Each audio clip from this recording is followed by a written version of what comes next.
Hello दोस्तों, आप सबों के अपने YouTube चैनल में फिर से आपका स्वागत है। दोस्तों, आज के इस वीडियो में हम लोग देखने वाले हैं कि मतलब ब्रिटिश ईस्ट इंडिया कंपनी ने किस तरीके से भारत में कदम रखा और कैसे कैसे अपना भारत में पांव पसारता गया और भारत को अपने चंगुल में फंसाता गया। मतलब इन चीजों को आज हमने देखने वाले हैं, जो मोटे मोटे इनसे जो हमारे एग्जाम में प्रश्न बनते हैं वो हमने देखने वाले हैं। सबसे पहले 1599 में ब्रिटेन के व्यापारियों के बीच एक संगठन बनता है और उस संगठन को भारत में व्यापार करने के लिए एक चार्टर प्रदान करती है महारानी एलिजाबेथ 1600 ईस्वी में। कब? 31 दिसंबर 1600 ईस्वी में। तो ये डेट पूछा जाता है, 1599 वाला नहीं पूछा जाता है ना, वो जो ग्रुप बना था उसका नाम पूछा जाता है, तो वो आपको याद रखने की जरूरत नहीं, इसीलिए मैंने आपको बताया नहीं।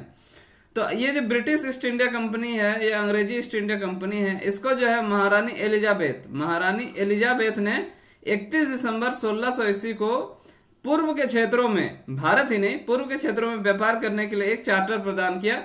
तो ये 31 दिसंबर 1600 महारानी एलिजाबेथ, देखिए ये चीज और ये चीज एग्जाम में सीधे सीधे पूछा गया है, तो ये चीज आपको ध्यान रखना है। फिर भारत में कंपनी का आगमन कब होता है? 1600 ईस्वी में होता है। और जब कंपनी का आगमन होता है उसी वर्ष क्या होता है? कंपनी का स्थापना भी होती है। तो आगमन और स्थापना एक साथ।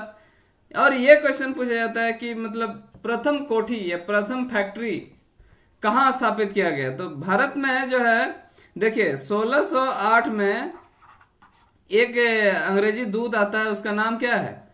उसका नाम है जेम्स कैप्टन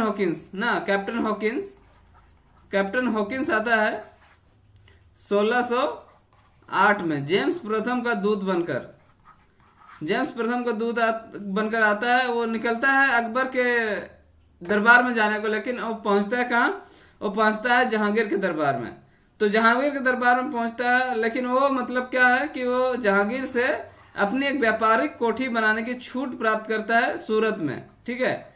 लेकिन सूरत में जैसे ये मतलब अपना व्यापारिक कोठी स्थापित करना चाहते हैं, वैसे पुर्तगालियों का पुरजोर विरोध होने लगा, क्योंकि पुर्तगाली बहुत पहले से आ चुके थे, उनका सब सांठगांठ था, तो पुर्तगाली विरोध करने लगे। इस पुर्तगालियों के विरोध की वजह से ये जो सूरत में जो कारखाना बनाने का जो काम हुआ था वो बंद हो गया, ठीक है। तो ये पूरा नहीं हो सका। तो एग्जाम में क्वेश्चन पूछा जाता है कि मतलब प्रथम फैक्ट्री बनाने की शुरुआत कहाँ हुई थी, तो आप सूरत दीजिएगा, लेकिन यदि पूरा कहाँ हुआ था तो ये पूरा नहीं हुआ था, बीच में रुक गया था। तो पूरा हुआ था 1611 में मसूलीपट्टनम में। तो इसकी क्या कहानी रही? जब पुर्तगाली विरोध कर रहे थे ना, तो उसके बाद क्या किया गया था? 1611 में एक युद्ध लड़ा गया था अंग्रेजों और पुर्तगालियों के बीच। इस युद्ध में अंग्रेजों ने पुर्तगालियों को बुरी तरह से हरा दिया और उनके कई जहाजों को भी छीन लिया। उसके बाद उन्होंने मसूलीपट्टनम में अपना पहली सफल व्यापारिक कोठी का स्थापना हुआ। उसके बाद फिर 1613 में जाके जो सूरत का जो कोठी था उसे भी उन्होंने पूरा कर लिया। तो ये चीज आपको याद रख लेना है कि 1608 में 8 दूना 1608 में इन्होंने पहले सूरत में व्यापारिक कंपनी स्थापना का मतलब आदेश लिया, बनाने से शुरुआत की। तो पुर्तगालियों से विरोध हुआ, जिसकी वजह से बंद हो गया। फिर 1611 में अंग्रेजों और पुर्तगालियों के बीच एक युद्ध होता है, जिसकी वजह से वो पुर्तगाली हार जाते हैं और मसूलीपट्टनम में अंग्रेजों ने पहली सफल व्यापारिक कोठी की स्थापना किया। और जो सूरत में स्टार्ट हुआ था वो 1613 में जाके पूरा हुआ। तो कोठी के निर्माण की शुरुआत सूरत में 1608 में, पहला सफल कोठी यानी पूरा हुआ बनाने में सक्षम हुए वो 1611 में। बस इतनी सी बातें आपको याद रखनी है, यहां से क्वेश्चन सीधे पूछा जाता है। फिर आते हैं 1608 में एक अंग्रेज दूत आता है। अभी मैंने बताया कि कैप्टन हॉकिंस जो आता है वो निकलता है कब? अंग्रेज जब वहां से निकलता है तो 1605 तक तो अकबर का काल था। तो 1605 में अकबर की मृत्यु होती है, तो वो निकलता है अकबर का पत्र लेकर। वो जो पत्र लेकर आता है उसमें अकबर का नाम था, लेकिन जब यहाँ पहुंचता है तो वो जहांगीर को पाता है। तो जहांगीर को पता है, तो वो अकबर के दरबार में चला था, लेकिन वो जहांगीर के दरबार में पहुंचता है 1608 में, और ये यहाँ से कुछ कुछ छूट लेने में सक्षम रहता है। वही देखिए, और यहाँ से एक क्वेश्चन ये पूछा जाता है कि वो किस जहाज से आया था, तो हेक्टर नामक जहाज से आया था। ये चीजें याद रखिएगा। देखिए, और यहाँ पर एक चीज ना कंफ्यूजन होता है। देखिए, दो चीजें हैं, दो दूत आते हैं, एक 1608 में और एक आता है 1615 में। तो 1608 में आता है कैप्टन हॉकिंस, और जो है 1615 में आता है टॉमस मुनरो।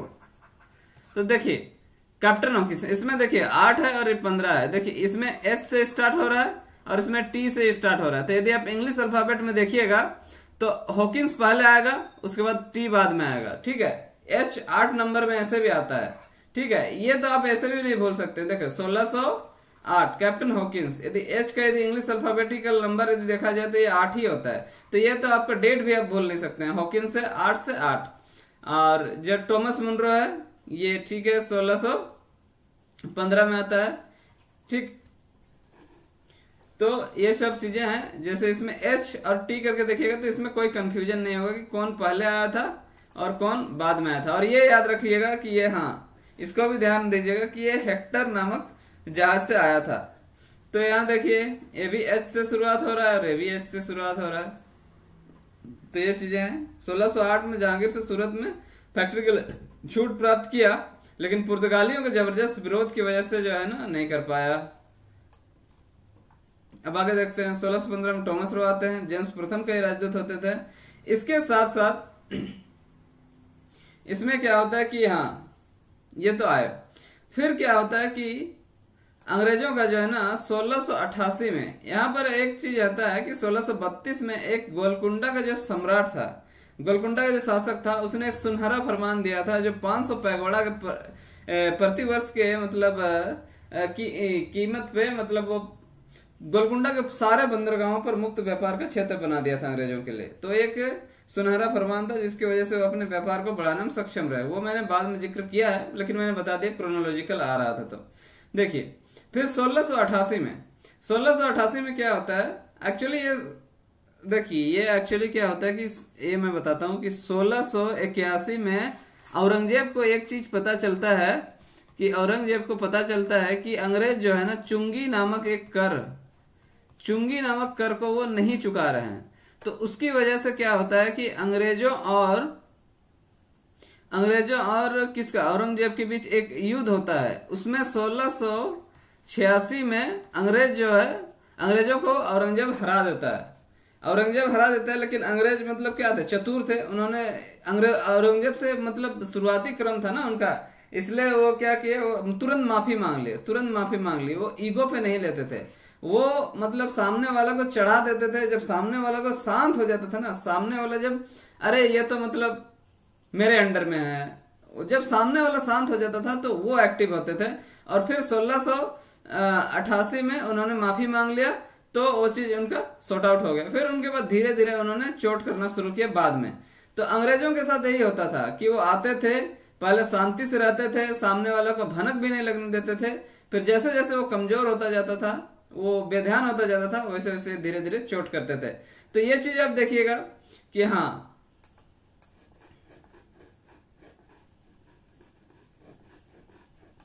वही चीज है कि 1686 में युद्ध होता है। 1688 में औरंगजेब ने कंपनी को भारत के बाहर, ठीक है, एक आज्ञा पत्र जारी किया औरंगजेब ने कि कंपनी को भारत से बाहर निकाला जाए। ठीक है, तो क्योंकि वो चुंगी नहीं देते थे और लड़ाई से हार चुके थे। तो ये जो लड़ाई हुआ था वो औरंगजेब के एक क्या बोले सेनापति कासिम खां और जॉन चाइल्ड के नेतृत्व में हुआ था। तो ये उतना नहीं पूछा जाता है, हो सकता है जॉन चाइल्ड आपसे कभी कभी पूछ भी ले।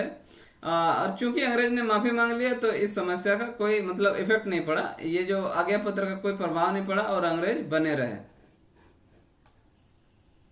फिर आते हैं 1661 का। 1661 में एक घटना होती है जिसमें क्या होता है कि पुर्तगाली राजकुमारी कैथरीन ब्रेगांजा का जो है विवाह होता है ब्रिटिश राजकुमार चार्ल्स द्वितीय से। किससे होता है? पुर्तगाली राजकुमारी कैथरीन ब्रेगांजा का जो है ब्रिटिश राजकुमार चार्ल्स द्वितीय के साथ होता है शादी, जिसमें पुर्तगालियों ने जो है ब्रिटिश राजकुमार को बम्बई शहर को दहेज में दे दिया। बम्बई शहर को दहेज में दे दिया और एक शर्त लगाया कि वो पुर्तगालियों को संरक्षण देंगे, उसमें बम्बई से निकालेंगे नहीं। फिर क्या होता है कि 1668 में, 7 साल बाद 1668 में ब्रिटिश राजकुमार जो बम्बई शहर था उसे 10 पाउंड प्रति वर्ष किराए पर जो है ईस्ट इंडिया कंपनी को दे देता है। देखिए, तो उससे क्या होता है कि ईस्ट इंडिया कंपनी को बम्बई जैसे एक महत्वपूर्ण शहर मिल जाता है। और यदि रखा रहता तो ब्रिटिश राजकुमार भी क्या ही करता, सोचता है चलो यार कुछ तो आ जाए, है तो राजकुमार ही, पर फिर भी दे दिया। तो ब्रिटिश राजकुमार ने 10 पाउंड प्रति वर्ष के किराए पर 1661 में ईस्ट इंडिया कंपनी को दे दिया। तो यहाँ सीधे क्वेश्चन पूछा जाता है। फिर आता है 1632 वाला जो कहानी मैंने सुनाया था आपको, एक गोल्डन फरमान या सुनहरा फरमान सुनाता है। गोलकुंडा का जो शासक है वो 500 पैगोडा प्रति वर्ष पे गोलकुंडा के सारे बंदरगाहों पर क्या मुक्त व्यापार का क्षेत्र घोषित कर देता है अंग्रेजों के लिए। फिर आता है 1639 में एक घटना आती है जिसमें फ्रांसिस डे नामक एक ब्रिटिश व्यापारी चंद्रगिरी के सम्राट से जो है मद्रास को पट्टे पर खरीद लेता है, और मद्रास में एक किलेबंद कोठी का निर्माण करता है जो कालांतर में सेंट फोर्ट जॉर्ज के नाम से जाना गया। तो सेंट फोर्ट जॉर्ज की स्थापना कब हुई थी? 1639 में हुई थी। किसने स्थापित की थी? फ्रांसिस डे ने की थी। और वो कहाँ के राजा से मतलब पट्टे पे लिया था उस भूमि को? चंद्रगिरी के राजा से पट्टे पे लिया था। फिर एक बार देखते हैं 1639 में सेंट फोर्ट जॉर्ज की स्थापना होती है। कौन स्थापित करता है? फ्रांसिस डे स्थापित करता है। और कहाँ के राजा से मतलब अनुमति लिया था? वो चंद्रगिरी के राजा से अनुमति लेकर ये बनाया था। फिर आगे देखिए, अभी तक तो वो पश्चिमी तट से व्यापार कर रहे थे या दक्षिण पूर्व तटों से व्यापार कर रहे थे। देखिए ये इंडिया का मैप है। इधर सूरत से तो व्यापार 1608 से ही कर रहे थे, 1611 से मसूलीपट्टनम से जुड़े हुए थे। लेकिन इस पूर्वी छोर में वो आए नहीं थे, आए थे। उड़ीसा में आए थे 1633 में। वो धीरे धीरे ऊपर की ओर बढ़ रहे थे। 1633 में उड़ीसा में इन्होंने व्यापारिक कोठी बनाई थी। फिर उसके बाद 1651 में जाके इन्होंने पहली बार बंगाल में व्यापार करने का मतलब अधिकार प्राप्त किया। मतलब 1651 में बंगाल का एक गवर्नर था जिसका नाम था शाह सुजा। तो ये शाह सुजा जो था वो अंग्रेजों को जो है पूरे बंगाल में व्यापार करने के लिए मतलब 3000 रुपया प्रति वर्ष देकर जो है बंगाल को व्यापार करने में छूट दे दी। इनको पूरे बंगाल में ये व्यापार कर सकते थे। तो ये क्वेश्चन एसएससी में भी एग्जैक्ट पूछा गया है कि मतलब सबसे पहले अंग्रेज बंगाल पर व्यापार कब शुरू किए थे? तो 1651 में हुगली में शुरुआत किया था। तो ये क्वेश्चन एसएससी का प्रीवियस ईयर का क्वेश्चन है, तो इसे हल्के में मत लीजिएगा, ठीक है। फिर किसने वो अनुमति दिया था? तो ये शाह सुजा ने दिया था। फिर 1686 में मैंने बता ही दिया, मुगलों को अंग्रेजों ने पराजित कर हुगली पर अधिकार कर लिया, औरंगजेब था।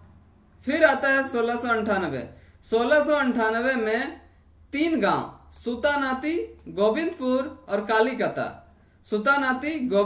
कालीकता, इन तीनों गांवों का जो जमींदारी है वो अंग्रेज खरीद लेते हैं। इस तीनों गांवों को जो जमींदारी खरीद के 1699 में जॉब चोरनक साहब ने कलकत्ता की स्थापना की, ठीक है।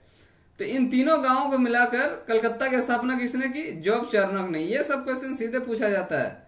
1699 में जॉब चोरनक ने की, 1698 में वो तीनों गांव को जमींदारी खरीदा, 1699 में कलकत्ता की स्थापना की, किसने? जॉब चोरनक ने की। और बोलते हैं 1700 में यहीं पर एक किलेबंद कोठी, इस जो है तीनों शहर के चारों ओर 4 दीवारी किया गया। इस किलेबंद कोठी को फोर्ट विलियम कहा गया।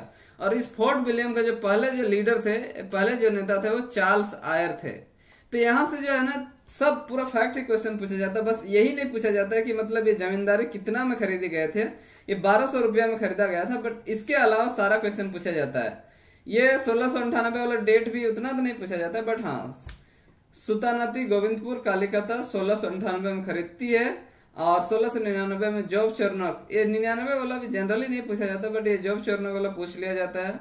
और 1700 में फोर्ट विलियम की स्थापना होती है जिसका पहला नेता चार्ल्स आयर थे। फिर मुंबई की स्थापना को लेकर भी प्रश्न पूछा जाता है। इसको लेकर डेट को तो क्वेश्चन नहीं पूछा जाता है, पर मुंबई की स्थापना किसने की थी, मुंबई शहर की स्थापना किसने की थी, तो ये गेराल्ड ओंगियार नामक एक आदमी थे जिन्होंने इसकी स्थापना की थी। तो इस क्वेश्चन को भी आपको ध्यान में रखिएगा। मुंबई की स्थापना गेराल्ड ओंगियार, कोलकाता की स्थापना जॉब चर्नक, और मद्रास की स्थापना किसने, फ्रांसिस डे। तो इन तीनों को आपने याद रखना है। फिर आता है 1715 की घटना। तो 1715 में क्या होता है कि एक्चुअली क्या है कि फर्रुख सियर सम्राट था उस समय, ये उत्तर मुगल काल का समय चल रहा था। फर्रुख सियर जिसे हम लोग क्या कहते हैं, घृणित कायर के नाम से भी जानते हैं। तो इनको ना फोड़ा हुआ रहता है, फोड़ा आप जानते होंगे कि शरीर में एक थोड़ा सा फुंसी होता है लेकिन बहुत दर्द होता है। तो फोड़ा यदि सही जगह पे निकल जाए तो आदमी का उठना बैठना भी दोबारा हो जाता है। तो जॉन सरमन नामक एक इंग्लिश दूत आता है, एक अंग्रेज दूत आता है जिसका नाम होता है जॉन सरमन। उसके साथ साथ एक डॉक्टर भी आता है जिसका नाम था हैमिल्टन। तो जॉन सरमन के साथ जो आया हैमिल्टन डॉक्टर था, वो बादशाह जो फर्रुख सियर का जो फोड़ा का जो बीमारी था उसे उसने ठीक कर दिया। तो वो इससे इतना खुश हुआ कि वो अंग्रेजों के लिए एक शाही फरमान जारी किया जिसे उन्होंने मैग्ना कार्टा का नाम दिया गया, यानी कि महान अधिकार पत्र, मैग्ना कार्टा, जो अंग्रेजों के लिए एक मैग्ना कार्टा साबित हुआ। इसमें क्या था हम लोग देखते हैं, यही एग्जाम में तो यही पूछा जाता है कि कब शाही फरमान जारी हुआ था। 1715 में जारी हुआ था। किसने जारी किया था, तो फर्रुख सियर ने जारी किया था। बस इतना ही क्वेश्चन पूछा जाता है। तो बोलता है 3000 प्रतिवर्ष, 3000 प्रतिवर्ष के जो है 3000 प्रतिवर्ष पैसा देकर, किराया देकर, बोलता है सीमा शुल्क में छूट दे दिया गया। मतलब आपको कोई सीमा शुल्क नहीं लगेगा, बस अब 3000 प्रतिवर्ष देते रहिए। उसके साथ साथ एक दस्तक की भी मतलब प्रणाली, मतलब एक परमिट होता है ना, all India permit like that, आप गाड़ी में देखे होंगे। तो एक परमिट प्रणाली स्थापित किया गया जिसे दस्तक कहा जाता था, जिसमें यदि आपके पास दस्तक हो तो आप बिना जांचे टोल टैक्स, मतलब यहाँ जैसे मतलब टोल चेकिंग होता है ना, मतलब प्रोडक्ट का चेकिंग होता है, वहां बिना चेकिंग किए आप आगे निकल सकते थे। तो ये दस्तक, तो कालांतर में क्या हुआ कि अंग्रेज इन चीजों का मतलब दुरुपयोग करने लगा। कंपनी क्या करता था, एक्चुअली कंपनी करता था ना कि कम दाम में अपने कर्मियों को रखने लगा और उन्हें अपने निजी व्यापार की छूट दे दी। क्योंकि अब तो उसके वजह से क्या हुआ कि मतलब इस कंपनी के लाभ में, देखिए यहाँ तो कंपनी को छूट दिया गया था, अब उसके बाद क्या कि सारे कर्मी अपने निजी व्यापारी करने लगे और वो भी कंपनी के आड़ में बिना चुंगी दिए, बिना मतलब सीमा शुल्क दिए व्यापार करने लगे। इससे धीरे धीरे मतलब क्या होने लगा, मतलब बादशाह को नुकसान होने लगा। तो यही चीज जब उस समय बंगाल का जो क्या था, जो बंगाल का गवर्नर था मुर्शिद कुली खां जो था, तो बंगाल का जो सूबेदार मुर्शिद कुली खां था, उसे ये चीज का भनक लग गया। तो वो इस चीज को रोकने के लिए मतलब अब प्रयास करने लगा। तो इसके वजह से अंग्रेजों में कॉन्फ्लिक्ट होने लगा। 1717 से ये शुरुआत हो गया। तो वो बोला कि और मतलब कस्टम फ्री नहीं चलेगा भाई, क्योंकि अब चूंकि जो निजी व्यापारी है उन्हें भी पकड़ना है, तो उसके लिए बोला कि अब मतलब सीमा शुल्क से छूट ना मिलेगी। ये चीज 1717 से ही स्टार्ट हो गया था। 2 ही साल में उनका मतलब असली रूप दिखाई देने लगा था। फिर दस्तक का भी मिसयूज होने लगा, तो इन दोनों को उसने रोक दिया। तो इससे क्या होता था, इससे नुकसान क्या होता था, एक भारतीय व्यापारी जो होते थे उनसे एक अनिश्चित मतलब क्या प्रतिस्पर्धा होता है। इन्हें तो हर चीज लगता था लेकिन इन्हें हर चीज को छूट होता था, जिसकी वजह से मार्केट में वो टिक नहीं पाते थे। इससे वजह से क्या भारतीय मतलब व्यापारियों की कमर की मतलब रीढ़ की हड्डी टूट गई। तो वही चीज है, कंपनी लो वेतन में रखता था और निजी व्यापार के लिए छूट देता था। और एक चीज हुआ था कि इसमें क्या है कि सूरत को मतलब 10,000 प्रतिवर्ष लेकर मतलब इसको शुल्क मुक्त जोन घोषित कर दिया था। जैसे होता है ना फ्री ट्रेड जोन वगैरह भी होते हैं, जिसमें आप व्यापार कीजिए, जितना चाहे व्यापार कीजिए, आपको कोई शुल्क नहीं लगेगा। तो बंबई में जो है ना, बंबई में और एक चीज, बंबई में जो है सिक्के जो ढाले जाते थे कंपनी के, उसे मतलब पूरे भारत में, पूरे मुगल साम्राज्य में उसे प्रचलन के लिए मतलब क्या अनुमति दे दिया गया। तो इतनी सारी चीजें जब हुई तो इनकी वजह से मतलब अंग्रेजों का जो है धीरे धीरे अपनी स्थिति मजबूत होने लगा। तो चलिए देखते हैं कि 1715 में जो फर्रुख सियर का जो गोल्डन फरमान आया था उसको फिर से एक बार देखते हैं कि क्या था इसमें। तो इसमें तो ज्यादा इतना डीप में नहीं पूछा जाता है, आपको सिर्फ यही पूछा जाता है कि कब जारी हुआ था और किसने जारी किया था। आपके एग्जाम के लिए इतना ही इंपॉर्टेंट है, शाही फरमान कब जारी हुआ और किसने जारी हुआ, ये सब अंदर की चीजें नहीं पूछी जाती हैं, मैं पहले ही बता दे रहा हूँ। फिर भी एक बार देख लेते हैं। 3000 प्रतिवर्ष में सीमा शुल्क छूट, दस्तक प्रणाली। फिर दस्तक प्रणाली में बिना जांच किए आप निकल सकते थे। सूरत को 10,000 प्रतिवर्ष में शुल्क मुक्त जोन घोषित कर दिया। बंबई में ढाले गए सिक्कों को पूरे मुगल साम्राज्य में मतलब क्या कर दिया, चालू कर दिया, कहीं भी यूज किया जा सकता है। कंपनी के जो कर्मी है लो वेतन दिया जाता था, निजी व्यापार को छूट दिया गया, जिसकी वजह से मुर्शिद कुली खां को ये चीज खटकने लगी और उसने मतलब अंग्रेजों का जो छूट दिया गया था वो मतलब बंद कर दिया। इसकी वजह से अंग्रेजों और मुगलों के बीच फिर से कंफ्लिक्ट शुरू हो गया। तो चलिए दोस्तों, इतना ही था। मिलते हैं अगले वीडियो में। यदि आपको कुछ भी लगा हो, अच्छा लगा हो, बुरा लगा हो, जो भी लगा हो, अपना एक समय निकाल के थोड़ा सा मुझे दे दीजिएगा, ताकि मैं आपके लिए बेहतर से बेहतर कंटेंट बना पाऊं। शुक्रिया, थैंक यू।